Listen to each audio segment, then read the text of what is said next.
We live in times when faith and spirituality have become very inflammable. Don't put them in the same basket. Okay, let's talk about faith first. We live in times when faith, for certain, has become a very inflammable, easily politicized conversation. If faith should have been personal today, it's not. Today you actually have decisions taken in the name of somebody's faith being injured. So you mentioned food right now. I read somewhere that you said there's nothing religious about the act of food, just eat what you like. No, I Eat didn't say what's that. good for you? I said eat what's good for you. Okay, eat what's good for you. It's a very different thing. Okay, I correct myself. Eat what's good for you. But today we have a highly politicized conversation around banning beef in the name of faith. It's definitely not good for you to eat it. Beef or any meat? I'll come to that. Finish. Okay, so I'm offering that as one example of how I see a politicized conversation taking place around faith. How do you reconcile the faith of a large number of people with questions of individual liberty? I know I have read that you like books written by Salman Rushdie. We were the first country to ban him, again in the name of faith. How do we reconcile faith with individual liberty? See, it's always been said, faith moves mountains. Yes, but it freezes your mind. But the greatest crime you can do on this planet is to move a mountain. You should not move a mountain, it should be where it is. It is not just dropped from somewhere, it's grown because of various forces functioning in a particular way. Phenomenal activity has happened to build a mountain. You should never move a mountain. But people with frozen minds always want to move a mountain. Okay, having said that, when we say faith, it's an import for this culture. We have never had faith in this culture. You must look back little beyond 1,000 years since we've been under occupation. Here we have been told always, your life is your karma. Karma means action. Whose action? Your action. So what we are saying is, your life is entirely your making. There is no someone sitting up there and managing this for you. This is entirely yours.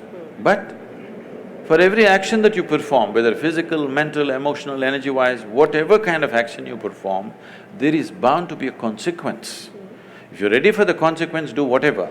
If you're going to cry about the consequence, control the action right now. Based on this, now you came to food. See, the food consumption has been looked at very carefully in this country. If you just bring this back, the world will be healthy, do you understand? Here we have identified different type of people, what they should eat. If you're doing menial jobs, how you should eat. If you're doing trading, how you should eat. If you're into spiritual process, how you should eat. If you're into education, how you should eat. Why this is each person needs a different type of building of the body. You want to run 100 meters next to Mr. Bolt, what kind of food you should eat?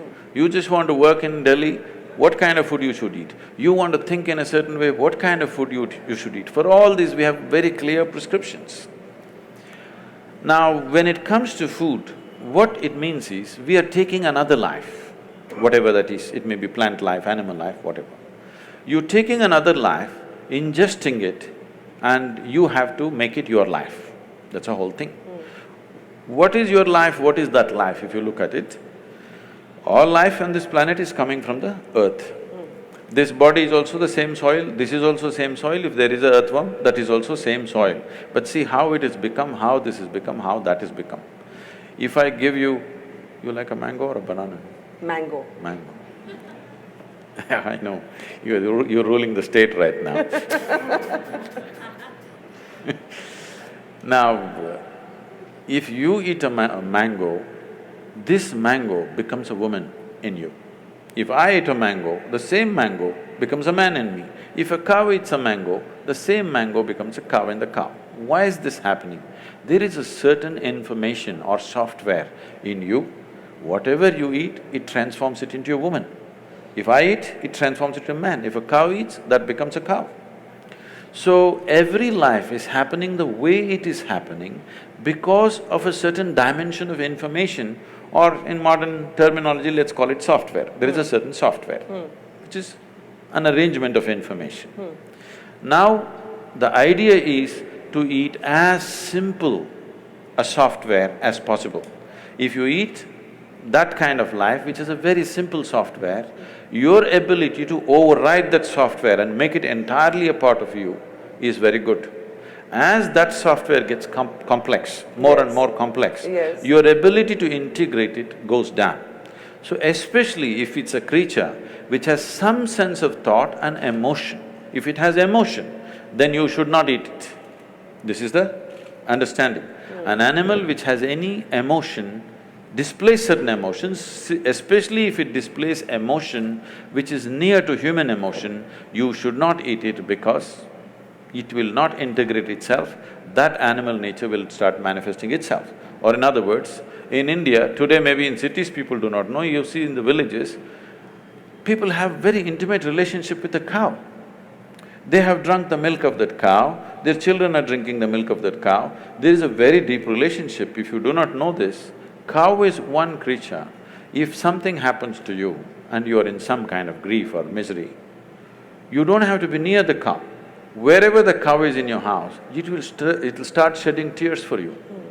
You know, I've seen this with my eyes, I couldn't believe. When somebody is dead in the house, what does the cow know? It is somewhere. Simply tears flowing. So when it has such deep emotions, if you kill it, it's like killing a human being, it's murder or it's cannibalism. So because of that, this is not a faith thing, this is not a religious thing. We thought this is a fundamental sense. Why, when we are hungry, why can't I cut you up and eat you? What's wrong? What's wrong? But what you're saying should be about many more animals than just the cow. Yes, of course. And when it becomes about only the cow, then there is certainly a perception that it is a political decision or a religious decision. No, I'm not talking about whatever the laws. This is not about people getting up and saying it's cruel to be a meat eater. That would be a different argument. I'm not even talking about cruelty. Even cutting a plant is cruel, in my experience. But you have to do it. But if you're conscious of it, you will do it to the minimum possible extent, not do it wantonly. That's the whole thing. Now about this political ban about cow slaughter or whatever, this has many things. One thing is there is a sensitivity. Once you drink milk from the cow, she's like your mother.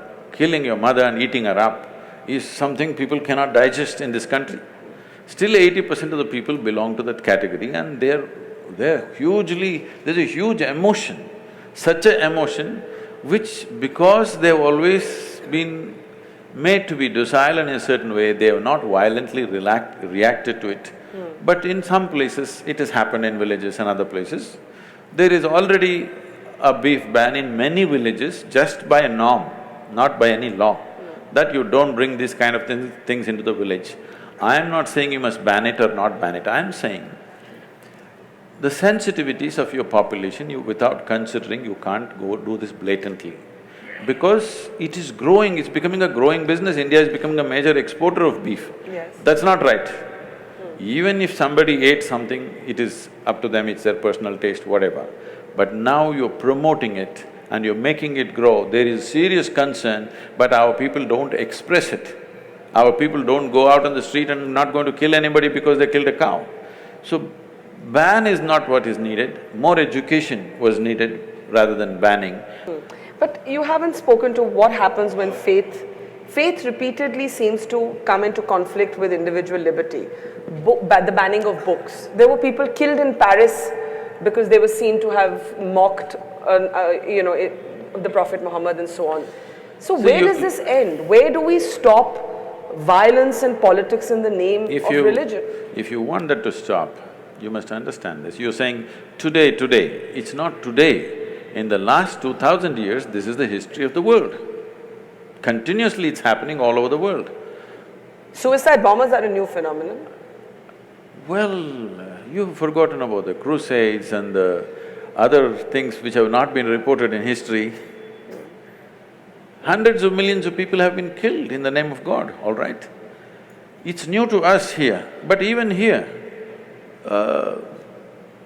thousands, hundreds and thousands have been slaughtered in northern part of India just because of the faith that they belong to when the invasions happened. Nobody writes about it because we never took the pen and wrote, somebody wrote history for us the way they like it. Because all history is sponsored by kings. They wrote the history the way they want and they said they're great emperors. But what they did was absolutely terrible. So you need to understand, faith is a new thing to us. When I say new, in this country which has 15,000 years of history behind us, 1,000 years is new for us. We've still not come to terms with it, we're still struggling with it. But struggling within ourselves, not creating a struggle on the street, because that's not our nature, because here always we've been drilled into us, whatever you do, there'll be a consequence for you. Even if you come back another life, it won't leave you, it'll come back to you.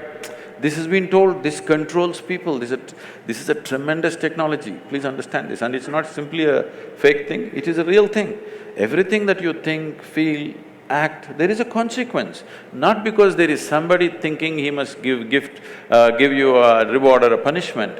It happens in your own chemistry.